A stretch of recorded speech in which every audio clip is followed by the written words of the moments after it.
O Senhor esteja convosco.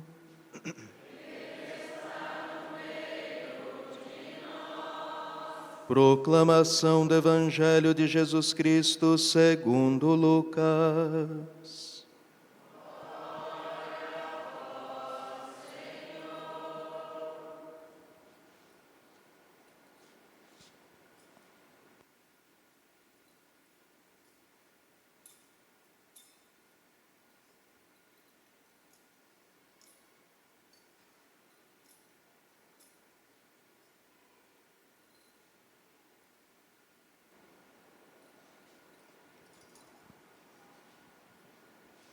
Naquele tempo, no 6º mês, o anjo Gabriel foi enviado por Deus a uma cidade da Galileia chamada Nazaré, a uma virgem prometida em casamento, a um homem chamado José.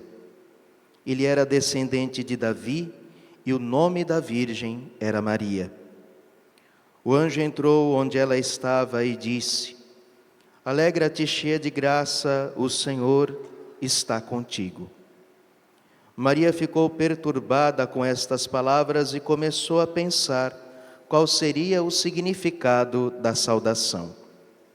O anjo então disse: Não tenhas medo, Maria, porque encontraste graça diante de Deus. Eis que conceberás e darás à luz um filho, a quem porás o nome de Jesus. Ele será grande e será chamado Filho do Altíssimo, e o Senhor Deus lhe dará o trono de seu pai Davi. Ele reinará para sempre sobre os descendentes de Jacó, e o seu reino não terá fim. Maria perguntou ao anjo: Como acontecerá isso, se eu não conheço homem algum? O anjo respondeu: O Espírito Santo virá sobre ti, e o poder do Altíssimo te cobrirá com sua sombra. Por isso, o menino que vai nascer será chamado Santo, Filho de Deus. Também Isabel, tua parenta, concebeu um filho na velhice. Este já é o 6º mês daquela que era considerada estéril, porque para Deus nada é impossível. Maria então disse: Eis aqui a serva do Senhor, faça-se em mim segundo a tua palavra. E o anjo retirou-se. Palavra da salvação.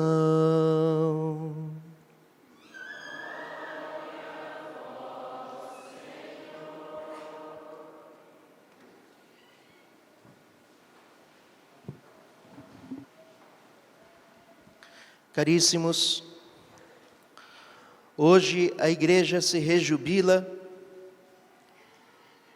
pela a grande verdade, o grande dogma da Imaculada Conceição de Maria.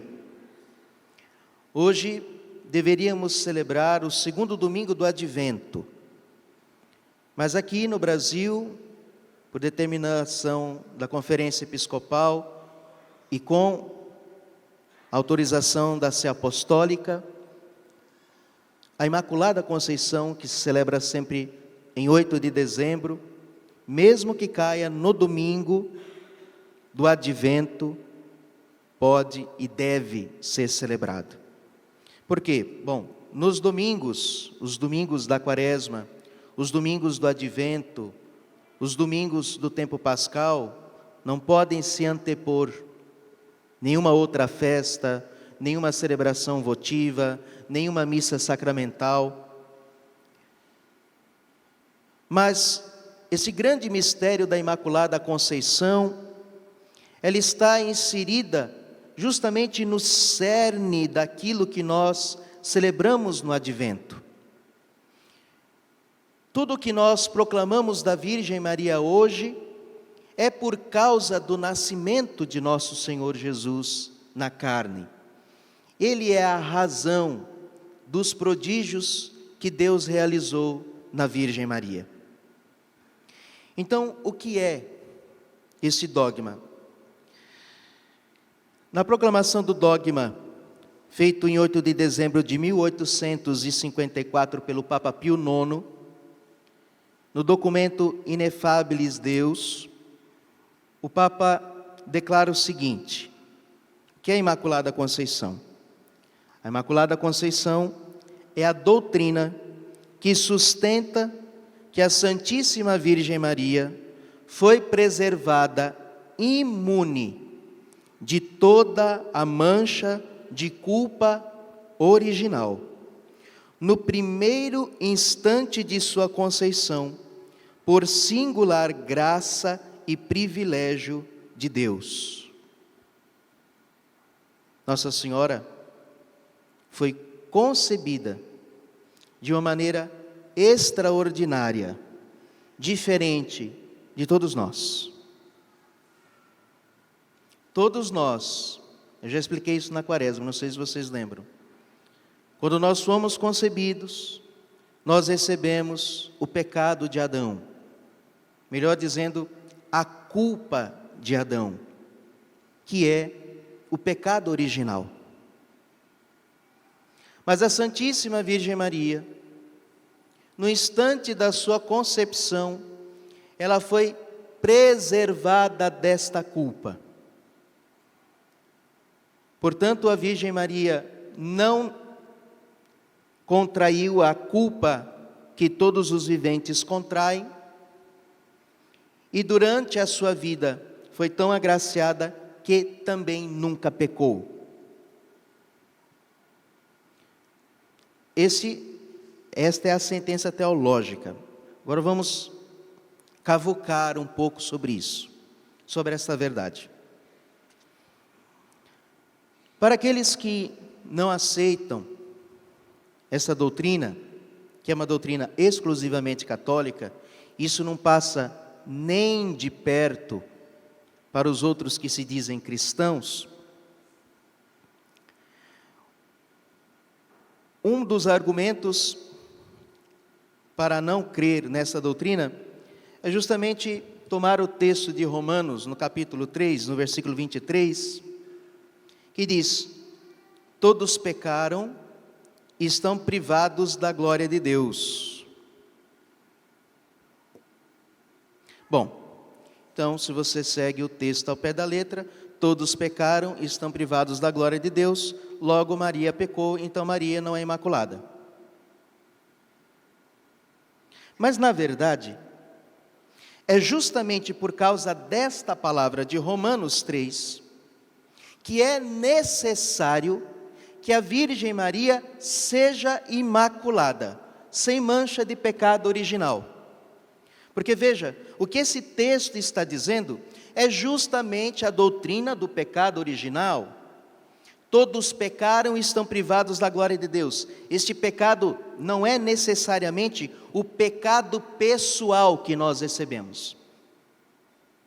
Depois no capítulo 5 desta mesma carta, Paulo vai explicitar melhor isso. Que mesmo aqueles que não pecaram como Adão, contraíram o pecado de Adão.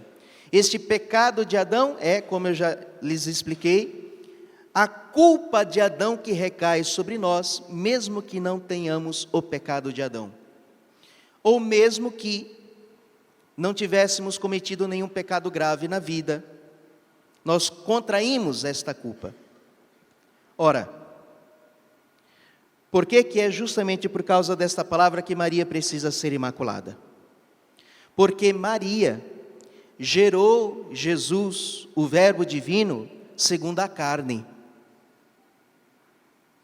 E embora tenha sido milagroso o fato da encarnação de Cristo no seu ventre, não foi milagrosa no sentido, quer dizer assim, não foi extraordinário o processo da geração de Jesus no ventre de Maria. Assim como funciona uma gestação, foi assim a gestação de Jesus. Jesus foi gerado verdadeiramente de Maria.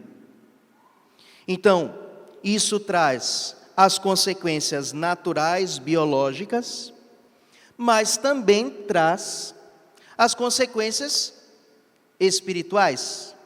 Ora, Se a Virgem Maria tivesse sido concebida como todos nós, como diz o Salmo 51, e pecador já minha mãe me concebeu, a consequência seria que a carne de Cristo gerado no ventre de Maria também receberia a herança do pecado de Adão.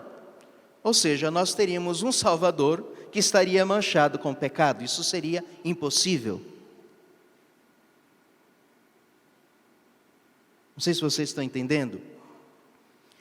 Mas se o pecado de Adão passa de geração em geração, Cristo, ao entrar na nossa geração, se tivesse sido gerado num corpo que tivesse recebido a herança de Adão, ele também teria recebido o pecado de Adão. Por quê? Porque todos pecaram e estão privados da glória de Deus.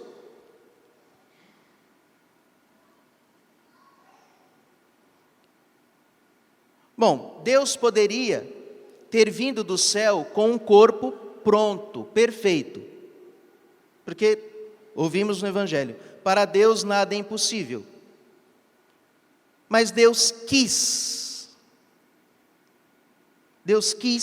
que a humanidade pela qual Ele nos salvaria fosse doado por uma mulher. E por quê? Bom, porque Adão e Eva pecou. Portanto, a reparação do pecado se dá por um novo Adão e por uma nova Eva. A obra de Deus é completa. Portanto, Deus quis que Maria participasse do mistério da salvação de uma maneira íntima a Cristo, assim como Eva participou do pecado de uma maneira indispensável, vamos assim dizer. Ou seja, Adão e Eva pecaram. Um levou ao outro ao pecado. E esta contribuição foi fatal. Então Deus quer que haja uma contribuição de uma criatura humana para a grande graça. Porque diz a Escritura no capítulo 5 de Romanos, que é onde abundou o pecado, superabundou a graça. Portanto, Deus quis que uma mulher participasse de uma maneira singular do mistério da salvação. A Virgem Maria foi a doadora da humanidade que Cristo usou na cruz para nos salvar. Portanto, esta humanidade teria que ser intacta e imaculada. Para isso, então Deus preservou a Virgem Maria da mancha do pecado original, porque era necessário, porque todos os pecados estão privados da glória de Deus. Então esta é a primeira objeção. A segunda objeção é, tudo bem, mas ao dizer isso, parece que Maria não foi salva por Cristo, porque não existe salvação fora de Cristo. Foi por isso que Ele veio. Se houvesse salvação fora de Cristo, Ele não teria feito tudo isso. E prossigo no mesmo versículo de Romanos 3, agora no versículo 24. Então, todos pecaram e estão privados da glória de Deus, e são justificados gratuitamente pela sua graça, por meio da redenção que está em Jesus Cristo. Ao dizer que Maria foi imaculada, parece que Maria não foi salva por Cristo. Por uma questão de lógica, pensando com a nossa cabeça, bom, Jesus nasceu, redimiu o mundo depois de Maria, então como é que Maria é imaculada? Aliás, como é que Maria foi salva por Jesus? Se não tem salvação fora de Jesus. Bom, Maria foi salva por Jesus. Não tem outro jeito. Veja, este é o argumento de João Duns Escoto. Existem duas maneiras de salvar uma pessoa. A primeira maneira é você salvar a pessoa quando ela já sofreu o mal e o perigo. A pessoa se acidentou, você foi lá e socorreu e levou para o hospital. Ou a pessoa entrou numa situação terrível na sua vida, sei lá qual, e você foi lá, estendeu a mão e a retirou daquela situação. Foi assim que Deus salvou a todos nós. Todos pecaram e estão privados da glória de Deus, mas todos fomos justificados gratuitamente pela graça que nós recebemos em Jesus Cristo. Mas já estávamos no pecado. Mas existe uma outra maneira de salvar. A outra maneira de salvar é preservando a pessoa do mal e do perigo. Então, o que é mais fácil? Você esperar a pessoa levar um tiro e você levar ela para o hospital, ou impedir que ela leve o tiro? Impedir que ela leve o tiro. A salvação, salvar uma pessoa por prevenção, é mais perfeito do que salvar a pessoa do mal. Pois bem, Deus salvou a Virgem Maria, preservando-a do pecado.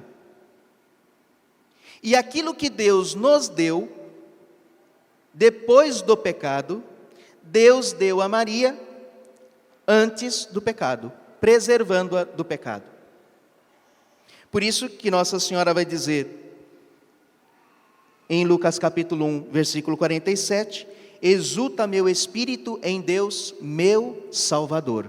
Maria também foi salva, e foi salva por Cristo.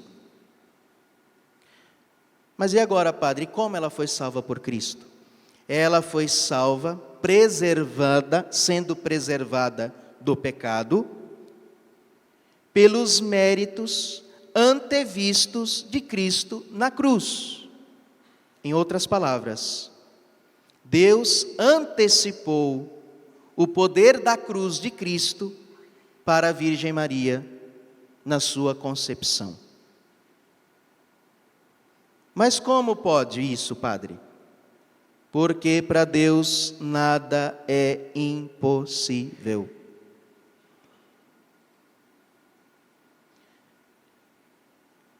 Primeiro, por isso. Segundo, porque para Deus não existe tempo. Deus não está no tempo, Deus é eterno.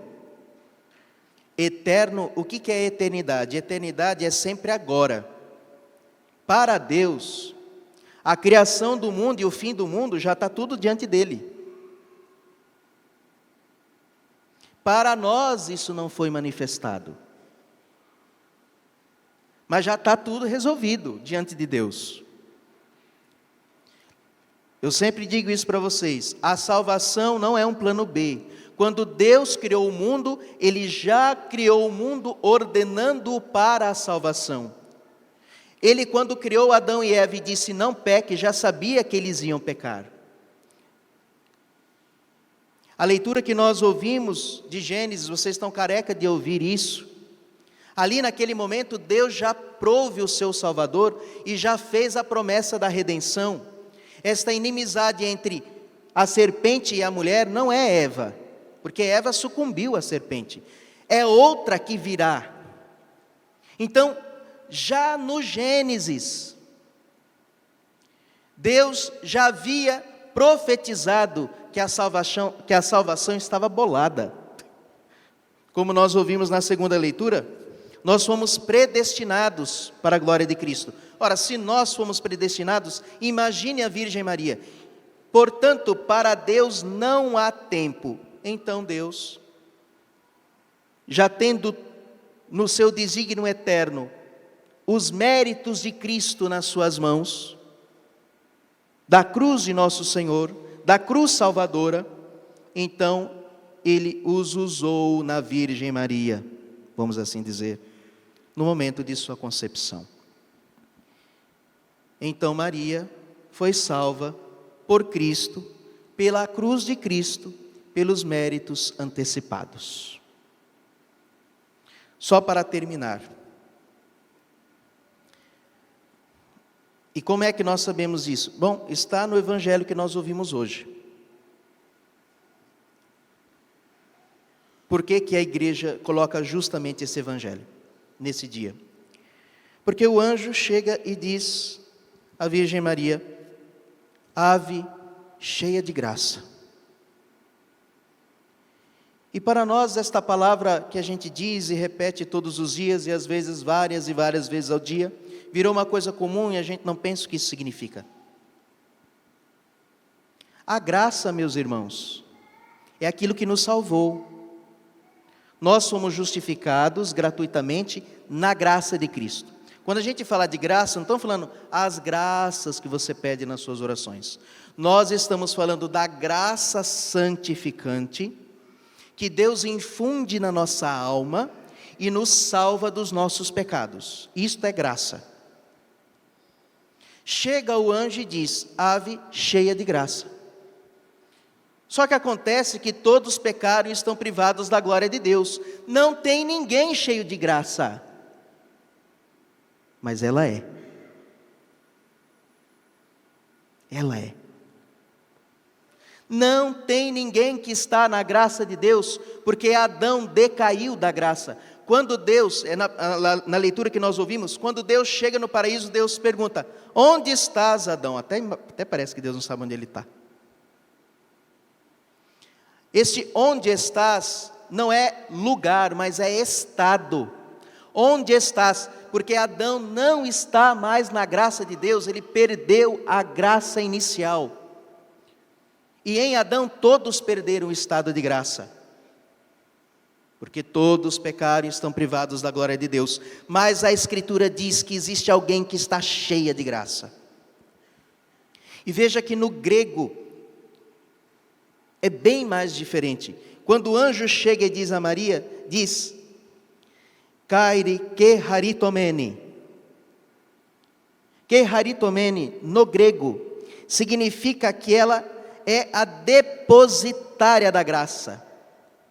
A graça está nela, ela é o lugar onde está a graça de Deus. E o anjo diz isso antes dela conceber. Portanto, se ela está em estado de graça, ela não está em pecado. E se ela é plena da graça, se ela é o receptáculo da graça, é porque não existe mancha de pecado nela. E mais para frente o anjo vai dizer, quando Nossa Senhora fica perturbada: como assim, ave cheia de graça? O que está acontecendo aqui, meu Deus do céu? Então o anjo diz: não temas, Maria, encontraste graça diante de Deus. Está claro.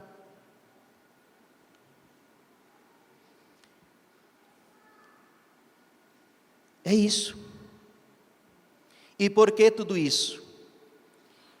Porque ela recebeu uma graça singular, então ela tem dons singulares. Por isso só ela recebeu essa graça e mais ninguém.